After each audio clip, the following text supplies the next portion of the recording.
I finally finished Red Side Story, and I'm here to talk about it. So, Red Side Story is the sequel to Shades of Grey. Not 50 Shades of Grey. Shades of Grey, Jasper Fforde's 2009 novel, set in a future where people are divided by a hierarchy of what colors they can see because no one sees in full color. Everyone has, like, abilities that anyway, in any case, when you turn 20, you take a test. They test what spectrum, what part of the spectrum you can see, how much of a color or of the spectrum you can see, and then the hierarchy in this society is based on the color you see and how much of it. Purple being the highest, and red's pretty high, then yellows and greens and blues are kind of, it turns out that oranges they tend to be the creative class, actors, performers of that sort. So it's a very interesting world, and Eddie Russet is our main character. His surname Russet suggests he's from a red family, a red background, and sure enough, he is 20, and when he's tested, he's like 86 point something percent red. He keeps rounding it up to 87% because, you know. And that's a very high ranking red. You would think that would put him in a position of power, but unfortunately, he's in a town called East Carmine, and it is it is in the fringes, and it is kind of a crazy Wild West-ish kind of place. In any case, in the first book, Eddie and his father arrive in East Carmine and, set up life there. And at the beginning of this book, they've only been there like a month. Like, everything that happens in Shades of Grey happens in a compacted period, and then everything that happens at Red Side Story, again, very compacted frame of time, like a matter of weeks, right? So, this book picks up pretty much exactly where Shades of Grey leaves off. Eddie and Jane, who was Jane Grey, but after her Ishihara, it turns out she can see like a little bit of green, so they've given her the surname Brunswick. She and Eddie are set to be basically tried for the murder of a character from the first book, and that's kind of the jumping off point of this book. Meanwhile, there's something called Jollity Fair, which I guess happens every few years, and it's when all of the sectors of this world, chromatia,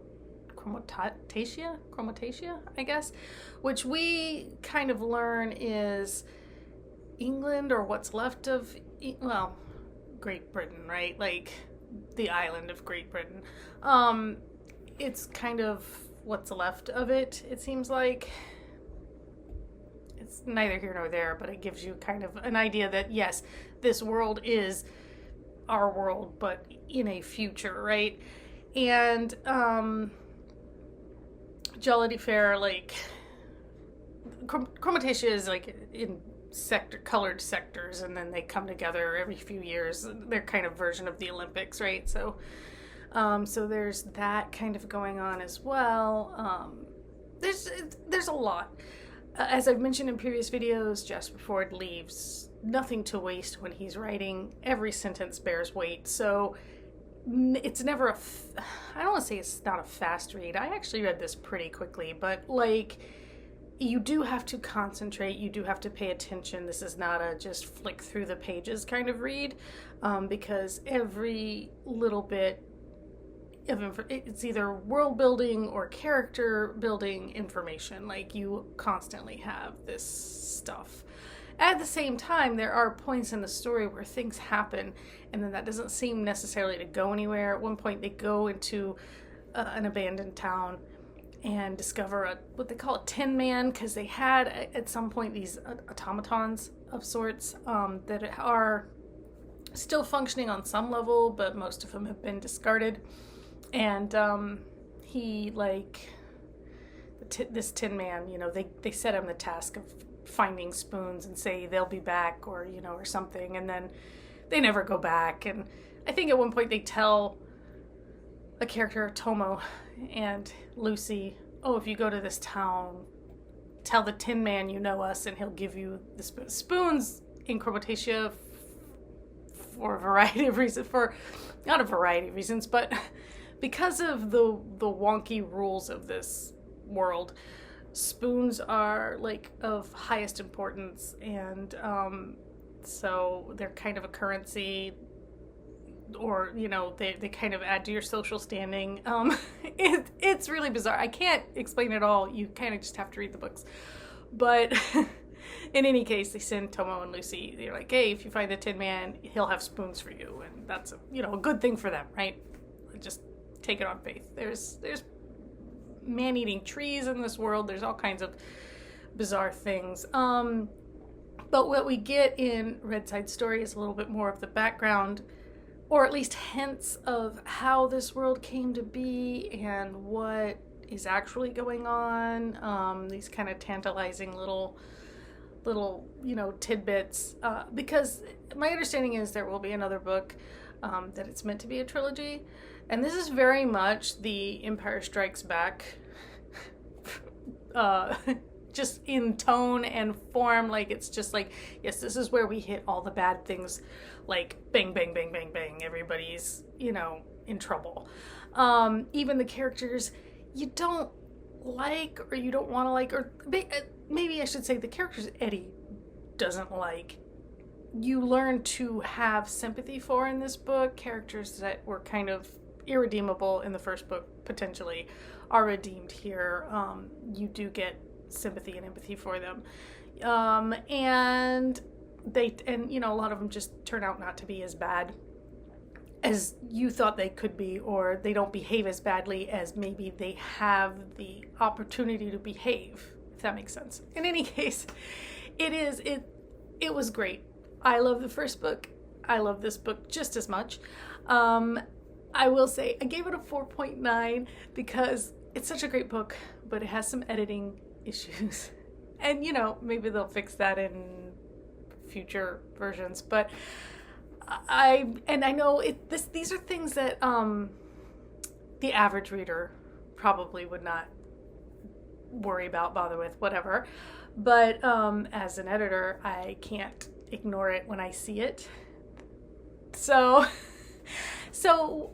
the one thing throughout this book that kind of bugged me, editing wise, is that there are this is all written past tense, but there are places where he uses now, or this time, or whatever, which in a past tense book there is no now, because it was then. This is a very small thing. I see it more and more frequently. It's probably one of those rules that's slowly dying, but for me, it's still very jarring. I guess I'm just going to be old-fashioned in this way. Like, this is going to be my Oxford comma. Like, Eddie's like, we did this and this. Now I thought that. And I'm like, well, now, your now is when you're writing this. So at the time you thought. Back then you thought, at that moment you thought, or you don't even have to use now, just say, I thought this, or this time, blah, blah, blah. And I'm like, well, no, not this time, that time, at that time, and it's again, a small thing, but I notice it every time, and it happened a lot. The biggest editing flub, though, is one that I think most people would notice, because I just I kept going back trying to figure out if I had missed something. I reread the page like dozens of times. Okay, so again, spoilers, but like at the end of the book, they are on a boat. They get taken aboard a Coast Guard boat that is staffed ostensibly by whatever counts for the French now, I think, because they are headed to Cherbourg, but like they're calling it Cherbourg or something like that, because they don't quite know. Either the name has changed or they don't quite have it right. But anyway, when they get on board, there's a character who introduces herself as Sabine. Okay? And then we don't see that name again. And suddenly the person talking is Etienne. Okay, so I was like, at some point, did they change the name and didn't change, or are there two people here, but it hasn't been made clear? Because then there are other crew members talking, but they aren't named. It's just like, oh, and a crew member said this and another crew member said that. So I'm like, okay, so are Sabine and Etienne both there? Was Etienne supposed to be Sabine and then the name got changed? But with Etienne, they keep using she. Now, names, the gender around names changes over time. I get it. But Etienne is the French form of the name Stephen. It's a name I happen to absolutely love, okay? I would have used it for my kids. I honestly would have. But so I'm just like, so is Etienne Sabine? But they didn't change the pronouns? Is Etienne, but they're using it as a feminine name here? Like, I was so confused about this character or these characters, because Sabine never gets mentioned again. Etienne does all the talking. And I'm just like, I don't know what's happening. It was only a few pages because it's the very end of the book. It's like the last few pages of the book. But it was glaring as a problem, as an editing problem here. So I did knock off at like 1/10 of a star for some of the editing issues for this book. Because nothing's perfect. I gave it 5 stars on Goodreads, obviously. It is a fantastic book. It was a great read. Again, read Shades of Grey first, and then pick this up. Hopefully there's another one coming, although I think I heard Ford is doing another Thursday next before maybe the next one of these. I don't know, but I haven't read all of Jasper Fforde. I've read several things by him. A couple of the Thursday Next books, Shades of Grey. I have Early Riser on my stack right now. I think I tried one and put it down, a different one. Not really interested in the nursery crimes ones, but in any case, Shades of Grey and this are definitely my favorite of his stuff that I've read. In fact, they're probably favorites, all-time favorites of like anything that I've read. I'm not like a big high fantasy reader, but I just love this kind of like stuff that's tied to Crowley. Stuff that's tied to a known world or our understanding of the world. I love the tantalizing hints of like the previous, which is obviously our or some version of our world, our lives, our era, and things like that. All of the little kind of dribbles of Wizard of Oz, the Tin Man, there's an Emerald City, that kind of stuff. It's so well done, and it is not, like I said, something you can sit down and just flip through and read really quickly because there's a lot to absorb, but it is worth the work, in my opinion. Obviously, your mileage may vary. This may not be your thing. You may be like, it is too hot for me to sit down and read something this involved. But if you are so inclined, I do definitely recommend these 2 books and hopefully whatever comes after. I've recently picked up The Guncle, which was recommended to me by ladies in my book group.